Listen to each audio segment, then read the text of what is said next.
My name is Thomas Polstra, and I would like to introduce to you the problems of deformation and M-adic stability in the subject of commutative algebra.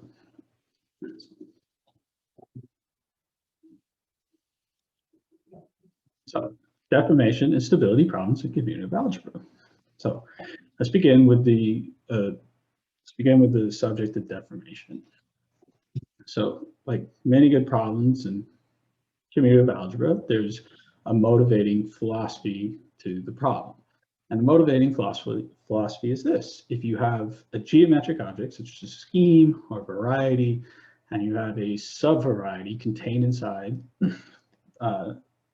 this object of dimension one less, or more specifically, a subvariety or subscheme cut out by a single equation, then the singularities of X should be similar or at least comparable to the singularities of the hyperplane.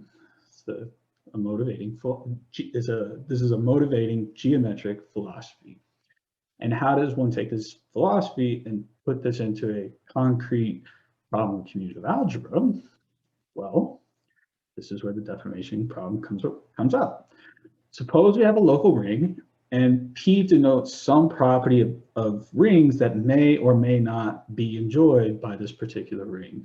So for example, regular Gornstein-Cohen-Macaulay, the property being a domain, the property being a normal domain, the property being complete, the property of being reduced are all great examples. We would then say that the property, we can then ask ourselves, if R admits a non-zero divisor F, so that R mod F enjoys property P, then does R also have to necessarily enjoy that same particular property? And if yes, we would then say that that property is the form. Some examples of properties of the form include the properties of being regular, Gornstein, and Cohen-Macaulay will all deform. So the other problem I wanted to introduce and briefly talk about is the problem of M-adic stability.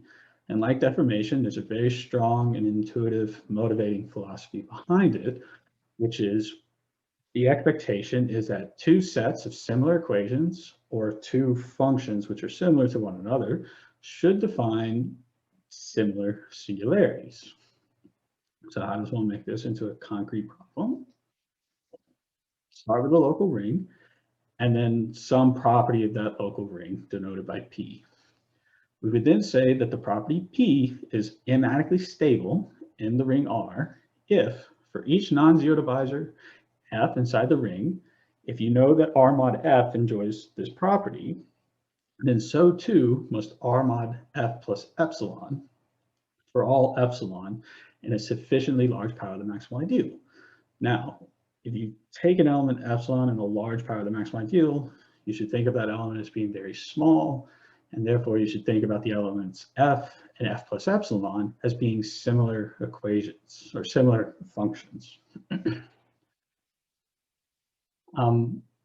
Interestingly enough, the property being stable or M-adic stability, if the property enjoys this being M-adically stable, then that actually has to imply that the property deforms, provided you're working with the property enjoys suitable, mild, and some very natural hypotheses. And this is coming out from recent work of Alessandro De Stefani and Ilya Smirnov.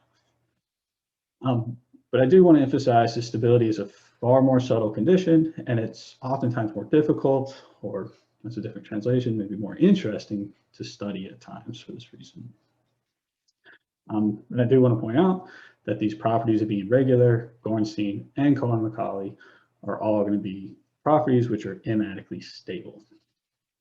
But to really motivate, the stability is a more subtle condition and oftentimes more interesting to be studied, is the property of being stable is even interesting for hyperplane quotients of a regular local ring.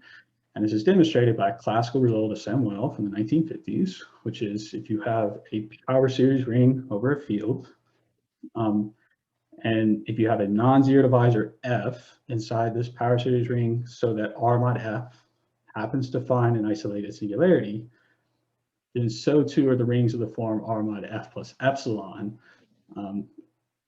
These are also going to be isolated singularities, provided epsilon's in a sufficiently deep power of the maximal ideal. Different way to say this is, if we perturb the element F by just a little bit, then we're still going to produce an isolated singularity. So what I will be spending my time talking about is, I want to talk about some recent progress on the problems of deformation and nematic stability in the prime characteristic world that has come about in some joint work with Austin Simpson. So thank you for your time, and I hope to see you all